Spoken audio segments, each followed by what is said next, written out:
At some point, you gotta be fucking tired of not being number one. It's time to get back to work. It takes courage to be exceptional. It takes courage to be wise. It takes courage to be rich.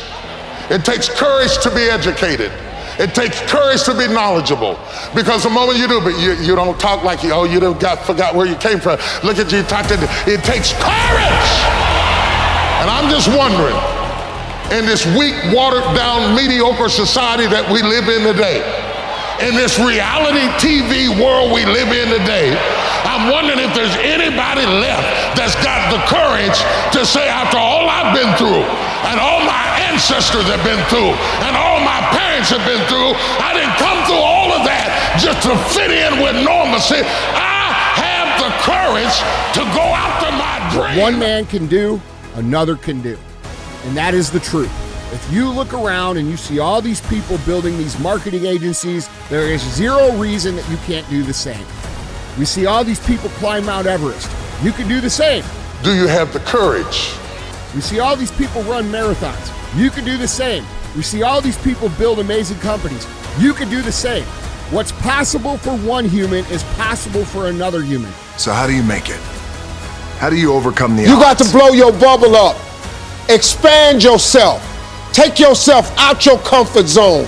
Do not live in your bubble. Put some more air in your bubble. If you stay in your comfort zone, that's where you will fail.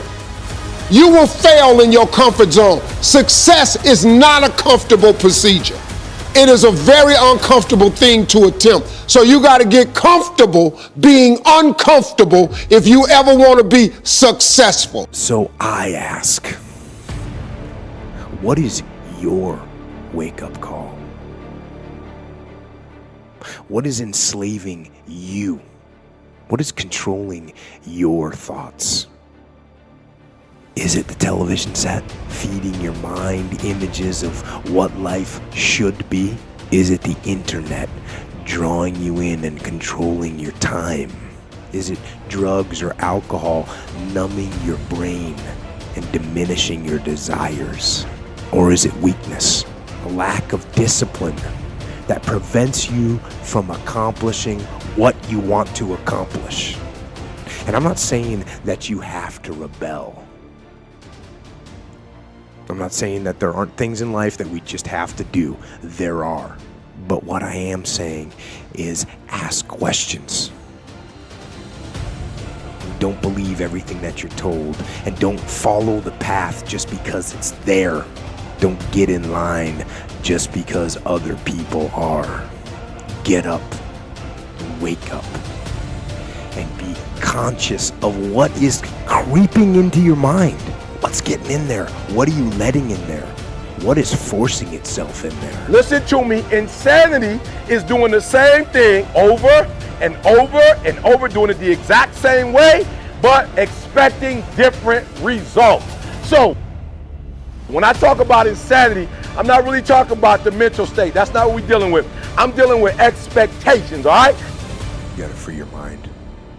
You gotta free your mind. You say you want a 4.0. You say you want all A's this year. You saying that you want things to be different than they were before, but you studying the same. You getting up at the same time. You doing the same thing. Listen to me, that's insanity. Some people in modern English would call it a fool. If you think you about to get something different, if you think you about to go to the next level, if you think you're about to experience next level living, and you doing exactly what you did before, you watching the same amount of TV, you reading the same amount of books. Listen to me. Some of y'all listen to me right now and you didn't self-diagnose yourself and you like, E.T., I'm cool. That ain't me, E. I'm not the person who just dreaming, E. I got a little something. May I suggest to you that there's some of you out there going in circles and you ain't doing nothing, but there's another group, I told you before, you on that mediocrity. You loving average. If you don't want to make waves, be mediocre. Be normal and fit in. And if you're more concerned about people than you are God, then neutralize everything He put in you. Just fit in with everybody else.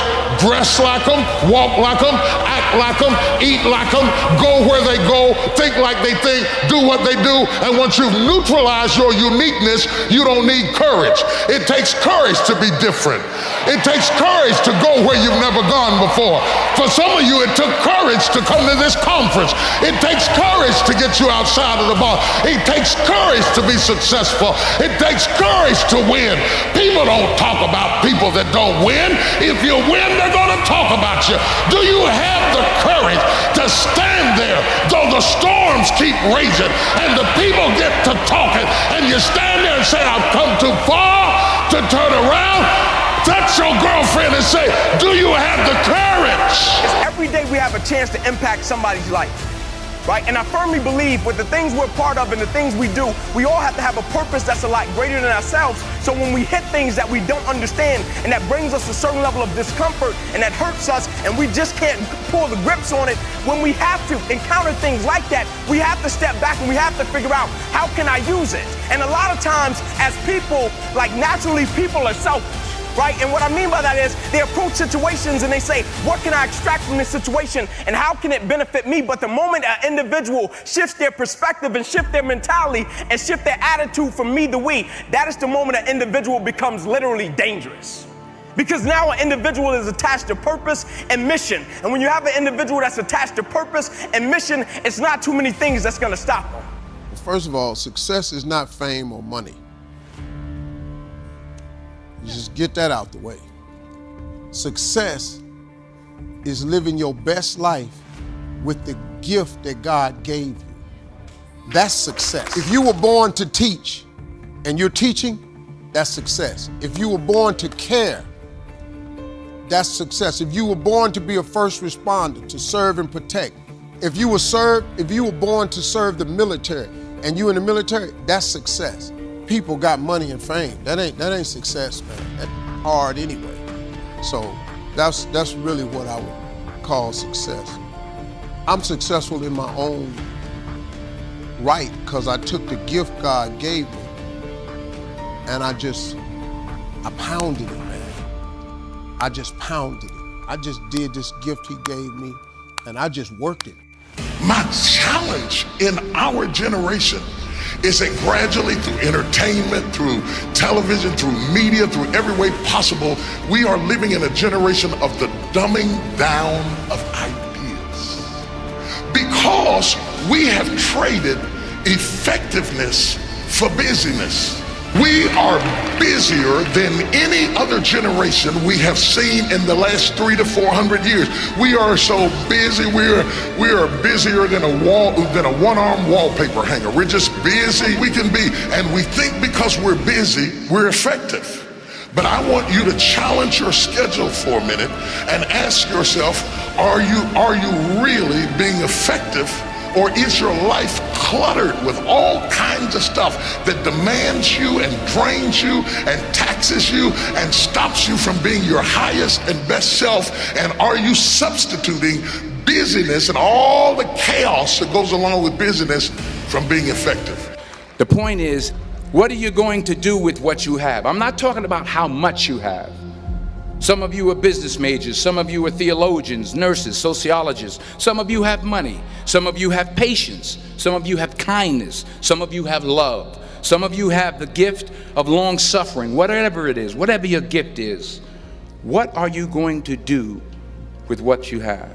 I have spent my whole life chasing big dreams, big visions, visions that everyone said were impossible. But vision is the first and most important step in anything we do. And that's what I talk about even in my book, Be Useful. Vision. You got to have a goal to know where you're gonna go. I also mention in my book that after the vision comes the plan. And after the plan, the work starts. You have to do whatever it takes, whatever work it takes, to make that vision become a reality, even if it is uncomfortable. Especially if it's uncomfortable. Let's go back again to the gym. When you work out, and you do your curls. The first few are easy. Then it gets harder. Then it gets harder and harder, and then it starts burning, and then it starts aching. Let me teach you the real life. There's no magic pill or a magic potion. All you can do is outwork the man that God created, or woman, in you. And what that looks like is unfun. That's why I said do not do a documentary on it. Because people will not see the truth. They will see what they want to see. Is, I don't want to live like that. Good. Good. And you will live exactly the way you live now, questioning who you are, wondering what is possible, wondering what you are capable of doing. That's how that looks. Or you can be me, which, am I happy? I don't know. Never really thought about it. I don't really care about it. Because all I really cared about was when I looked in that fucking mirror, I saw a piece of shit. Happiness wasn't on the mirror at 16, or I was 300 pounds. It wasn't like, oh my, I'm looking for happiness. No, I'm looking at myself in the mirror and say, all right, motherfucker, you did it again today. You a bad boy.